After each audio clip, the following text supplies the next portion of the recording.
لبيك اللهم لبيك لبيك لا شريك لك لبيك إن الحمد والنعمة لك والملك لا شريك. اللہ تعالیٰ جسے چاہتا ہے اپنے گھر کے دیدار اور اپنے حج کے لیے بلاتا ہے، اور جب اللہ تعالیٰ کا بلاوا آ جائے تو دنیا کی کوئی طاقت کسی کو حج پر جانے سے نہیں روک سکتی. ایسا ہی ایک انوکھا واقعہ اور کہا جائے تو کرشماتی واقعہ لیبیا میں دیکھا گیا. عامر نام کا عازم حج سفر حج کے لیے ایئرپورٹ آیا. امیگریشن حکام نے کہا کہ پاسپورٹ میں نام کی کچھ خرابی ہے، اس کا مسئلہ حل ہونے میں ٹائم لگ سکتا ہے. اس دوران فلائٹ کی روانگی کا وقت ہو چکا تھا. پائلٹ نے دروازے بند کرنے کا حکم دے دیا. امیگریشن کی طرف سے جب مسئلہ حل ہوا تب تک کے لیے فلائٹ کا دروازہ بند ہو چکا تھا.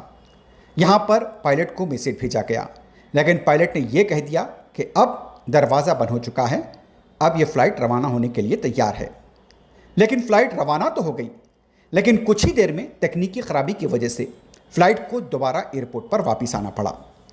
یہاں پر تکنیکی خرابی کو دور کیا گیا جب پائلٹ سے درخواست کی گئی کہ یہاں پر ایک عازم حج بیٹھا ہے اور وہ سوار ہونا چاہتا ہے. پائلٹ نے کہہ دیا کہ اب بھی وہ اس مسافر کو نہیں لے گا. نتیجہ یہ ہوا کہ پرواز پھر روانہ ہونے لگی، لیکن فلائٹ کے اندر پھر خرابی آ گئی.